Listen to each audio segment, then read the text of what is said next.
사랑하는 우리 가족, 오늘도 엄마와 함께 화목하고 행복하세요. 오늘 나눌 하나님의 말씀은 창세기 20장 1절 2절입니다. 아브라함이 거기서 네게부 땅으로 옮겨가 가데스와 술 사이 그랄에 거류하며 그의 아내 사라를 자기 누이라 하였으므로 그랄 왕 아비멜렉이 사람을 보내어 사라를 데려갔더니 아멘. 아브라함의 가나안 땅 입성 이동 경로를 살펴보겠습니다.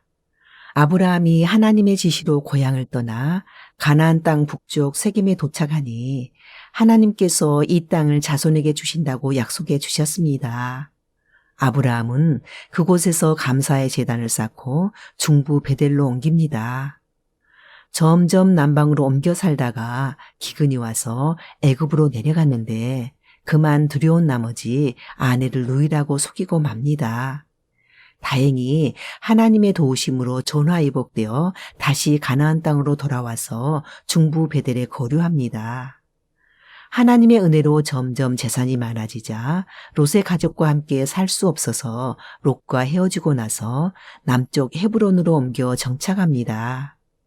이곳에서 천사를 영접하고 내년 이맘때 이삭을 주신다는 소식과 소돔 멸망 소식을 듣습니다. 아브라함이 헤브론의 마므레 상수리 숲을 근처에 살고 있다가 점점 남쪽으로 이사하여 그랄에 우거하게 되었습니다.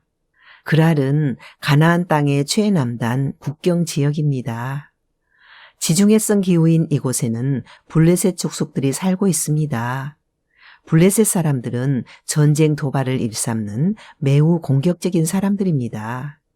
아브라함은 부양해야 할 본속들은 많아졌지만 아직까지 자식도 없고 자기 소유의 땅 한 평 없이 이 땅 저 땅으로 옮겨 다니는 거류민 처지입니다. 아브라함은 또 아내를 누이라고 속였습니다. 그랄 왕이 아브라함의 아내를 취해갑니다. 결국 아내를 빼앗겼습니다. 사라가 내년 이맘때에 아이를 낳으려면 지금쯤 아브라함의 아이를 잉태해야 하는데 아브라함의 후손에 대한 하나님의 약속이 위태롭게 되었습니다. 아브라함은 두 번째 이런 실수를 하고 있습니다. 그런데 두 번째로 아내를 누이라고 속인 지금 사라의 나이는 89세입니다. 일반적으로 후궁을 취할 때는 후손을 보려는 목적인데 이미 경수가 끊어진 89세의 늙은 사라를 굳이 후궁으로 취하는 이유가 무엇일까요? 아비멜렉 왕이 89세 사라를 후궁으로 데리고 간 것은 아브라함이 하나님의 은혜로 강성해지니까 아브라함의 여동생과 정략적 결혼을 통해 동맹을 맺고 힘을 얻으려는 것으로 해석합니다. 고대에는 국가 간의 공주와 왕자들의 정략 결혼을 통해 서로 동맹을 강화하는 일은 흔히 있었습니다. 그런데 아브라함은 지레 겁먹고 아내를 누이라고 또 속인 것입니다. 우리도 같은 실수를 반복할 때가 많습니다. 같은 실수를 반복하면서도 우리는 늘 몰라서 그랬다고 합니다. 진정으로 몰라서 힘이 없어서 실수하는 경우가 얼마나 될까요? 반복되는 실수는 정해져 있습니다. 반복되는 실수는 몰라서 하는 실수가 아닙니다. 반복되는 실수는 습관에서 오는 자기 고집의 한 부분이고 자기 합리화의 결과입니다. 몰라서 하는 실수가 아니기 때문에 고치기 어렵고 반복되기 쉽고 지적당할 때 불쾌합니다. 아브라함의 이런 모습을 어떻게 생각하십니까?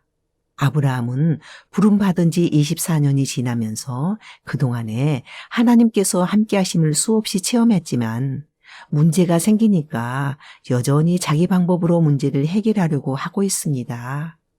믿음으로 사는 것 같다가도 문제가 발생하면 옛 사고방식으로 돌아가는 것은 시간 문제입니다.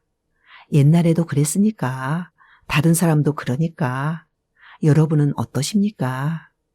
사랑하는 우리 가족, 이런 식으로 나에게 반복되는 실수는 무엇인가 점검하고 고쳐갑시다.